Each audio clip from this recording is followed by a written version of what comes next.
మిగతా వార్తలకు వద్దాం. రేపు మొదలయ్యే చేప ప్రసాదం పంపిణీకి తెలంగాణ ప్రభుత్వం ఏర్పాట్లు పూర్తి చేసింది. ఇక్కడికి వచ్చే వారికి ఎలాంటి ఇబ్బందులు కలగకుండా అన్ని రకాల సౌకర్యాలు అందుబాటులో ఉంచారు. రేపు ఎల్లుండి హైదరాబాద్లోని ఎగ్జిబిషన్ గ్రౌండ్స్లో జరిగే ఈ కార్యక్రమానికి కట్టుదిట్టమైన ఏర్పాట్లు చేశారు. ఈసారి దాదాపు 3,50,000 మంది ఆస్తమా పేషెంట్స్ వస్తారని ఉన్నతాధికారులు అంచనా వేశారు. చేప మందు పంపిణీని తెలంగాణ ప్రభుత్వం ప్రతిష్టాత్మకంగా తీసుకుంది. ఎప్పట్లాగే ఈసారి కూడా 3,50,000 కొర్రమీను చేప పిల్లలను సిద్ధం చేశామని చీఫ్ సెక్రటరీకి నివేదించారు మత్స్యశాఖ అధికారులు. దూర ప్రాంతాల నుంచి వచ్చే రోగుల కోసం ఎగ్జిబిషన్ గ్రౌండ్స్లోనే తాత్కాలిక షెడ్లు కూడా నిర్మించారు అధికారులు. చేప మందు పంపిణీ సందర్భంగా రైల్వే స్టేషన్, బస్ డిపోలు, విమానాశ్రయాల నుంచి ప్రత్యేక బస్సులు నడపాలని ఆర్టీసీ అధికారులను ప్రభుత్వం ఆదేశించింది. ఎగ్జిబిషన్ గ్రౌండ్స్ వద్ద కంట్రోల్ రూమ్లను కూడా ఏర్పాటు చేయాలని సీఎస్ నగర పోలీసు ఉన్నతాధికారులను ఆదేశించారు. ఎగ్జిబిషన్ గ్రౌండ్స్లో తొక్కిసలాటలు జరగకుండా 66 కౌంటర్లను ఏర్పాటు చేయనున్నారు. శాంతి భద్రతల దృష్ట్యా సీసీటీవీలను ఏర్పాటు చేశారు. నాంపల్లిలో జరుగుతున్న ఏర్పాట్లను మంత్రి తలసాని శ్రీనివాస్ యాదవ్ పరిశీలించారు. ఎగ్జిబిషన్ గ్రౌండ్ వచ్చిన మంత్రి అక్కడ జరుగుతున్న పనులు, వసతులను అధికారులను అడిగి తెలుసుకున్నారు. చేప పిల్లలను సిద్ధం చేశామన్నారు మంత్రి తలసాని శ్రీనివాస్ యాదవ్. బ్రహ్మాండంగా ఈ కార్యక్రమాన్ని గౌరవ మన ముఖ్యమంత్రి గారు కేసీఆర్ గారు డైరెక్షన్ మేరకు ఈ కార్యక్రమాన్ని బ్రహ్మాండంగా చేయాలి. వాళ్ళందరికీ అరుణాథ్ గౌడ్ వారి యొక్క ఫ్యామిలీకి చేదోడు వాదోడుగా ఉండి డెఫినెట్గా ఈ సంవత్సరం చాలా బ్రహ్మాండంగా జరగాలనేటువంటిది ప్రభుత్వ లక్ష్యం. ఇప్పటికే అన్ని డిపార్ట్మెంట్ల అధికారులతో ఎప్పటికప్పుడు మీటింగ్స్ పెట్టుకొని ఒక వాట్సాప్ కూడా క్రియేట్ చేసుకొని డైరెక్షన్స్ కూడా ఎప్పటికప్పుడు సంబంధిత అధికారులు కోఆర్డినేట్ చేసుకొని మా ఫిషరీస్ డిపార్ట్మెంట్ నుంచి కూడా ఆల్రెడీ ముందు జాగ్రత్త చర్య కింద మేము వెంటనే ఫిష్ సీడ్ని కూడా మనం తెచ్చుకోవడం జరిగింది. బ్యారికేడింగ్ కూడా మా R&B డిపార్ట్మెంట్ వాళ్ళు ఈసారి 2 సైడ్లో కూడా పెట్టింది. ఎవరు కూడా ఇబ్బంది కలగద్దు.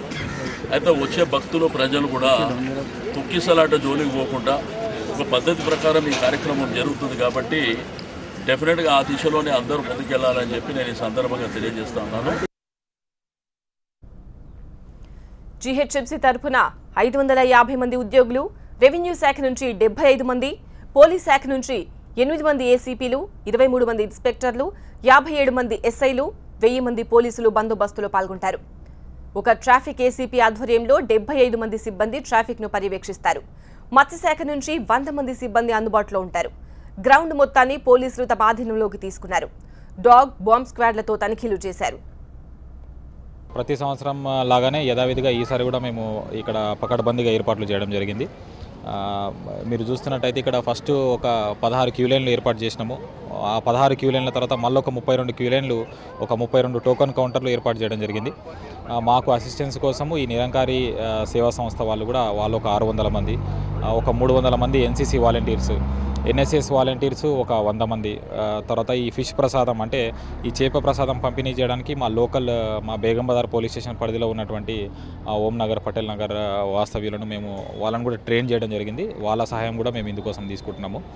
ఇక అనుక్షణము పర్యవేక్షణ కోసము మేము ఒక కంట్రోల్ రూమ్ కూడా ఏర్పాటు చేయడం జరిగింది. ఇక్కడికి వచ్చే ప్రతి ఒక్కరికి చేప ప్రసాదం అందే విధంగా చూస్తామన్నారు నిర్వాహకులు బత్తిని హరినాథ్ గౌడ్. రేపు ఉదయం 9 నుండి మొదలై 24 గంటల దాకా మేము ఇస్తూ వస్తుంటాము. ఇక్కడ మా పూజలు అవన్నీ కార్యక్రమాలు జరుగుతున్నాయి. ఇవి అయిన తర్వాత మేము ప్రసాదం గిట్ట అన్నీ మిక్సప్ చేసుకొని అక్కడ చేసుకొని అన్నీ ముందు రేపు ఉదయం ఇక్కడ ఇచ్చిన తర్వాత అక్కడ మేము ఎగ్జిబిషన్ గ్రౌండ్లోకి వచ్చి ఇది చేస్తూ ఉంటాము. ఇది 172వ సంవత్సరం ఇది అన్నమాట. ఇది 1845 సంవత్సరం నుండి కూడా మేము చేస్తూ వస్తున్నాము. దీని గురించి కూడా ఎవరు కూడా ఏ డబ్బులు ఇవ్వకుండా కూడా మేము మా సొంతంగా డబ్బులు ఖర్చు పెట్టుకొని మా కుటుంబీకులు అందరూ కూడా కలిసి ఈ వ్రతం చేసుకోవడము ఇవన్నీ కూడా చేసుకోవడం, మా కుటుంబీకులు అందరూ కూడా ఇక్కడ కలిసి వాళ్ళ వ్రతాలు గిట్ట చేసుకొని ప్రసాదం తయారు చేస్తూ ఉంటాము. ఈ ప్రసాదం తయారైనాక రేపు ఉదయం వచ్చి అక్కడ ఈత అవుతుంది.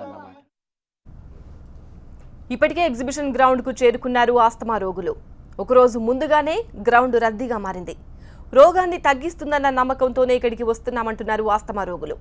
ఇక్కడ జరుగుతున్న ఏర్పాట్లపై కూడా హర్షం వ్యక్తం చేస్తున్నారు. నాకు అస్తమా ఉంది. ఇది సెకండ్ టైం. ఇవాళ లేదు కదా, ఇంటికి వెళ్ళిపోతున్నా. అలాగే రేపు పొద్దున్న వస్తా 5ంటికి. చెప్తాను, ఒక్కసారి తగ్గందండి, వేసుకోవాలి, తగ్గుతుంది. 2-3 సార్లు వేసుకోవాలి.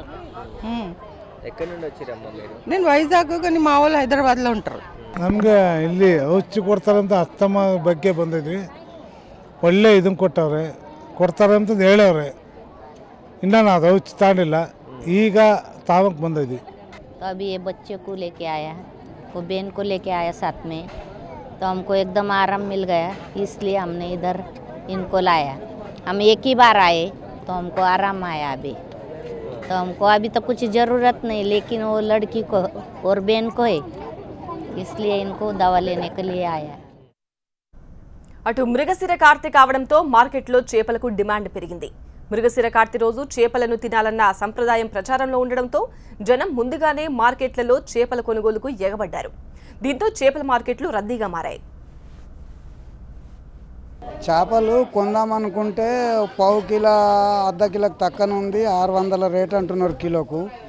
ఏం మిరుగం చేస్తామో ఎక్కడనో. ఖాళీ రౌటా బొచ్చ అంటే కూడా అది 200 అంటున్నారు. అది కూడా ఒకటి కూడా కిలో సైజు లేదు. ఇంతకు మొదలంటే తక్కువ ఉండే, ఇప్పుడు ఈసారి చాలా జంప్ అయింది. ఏం మిరుగం చేస్తారో ఎక్కడనో, మనసుకు పడతలేదు, అర్థమవుతలేదు. కొనాలంటేనే మనుషులు, పబ్లిక్ జనం ఇబ్బంది పడుతున్నారు. పావు కిలో సైజు కొర్రమొట్ట మన అంటే 600-650 చెప్తున్నారు. ఇంతకుముందు 300-275కి ఇస్తున్నారు. అసలు వెస్ట్ చేప కూడా 250కి 200కి తక్కలేదు. అది కూడా సరి అయిన పొజిషన్లో లేదు చేప మర. కరీంనగర్ జిల్లాలోనూ ముందే సందడి కనిపిస్తోంది. బొమ్మె చేపలను కిలో 700 రూపాయల వరకు అమ్ముతున్నారు. ఈ ధరలు రేపు మరింత పెరిగే అవకాశం ఉందంటున్నారు. మార్కెట్లో చేపల కొనుగోళ్లపై మా ప్రతినిధి సంపత్ మరిన్ని వివరాలు అందిస్తారు.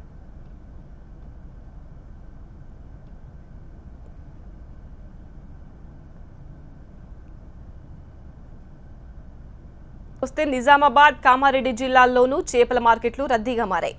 ధరలు 200% పెంచి అమ్ముతున్నారు.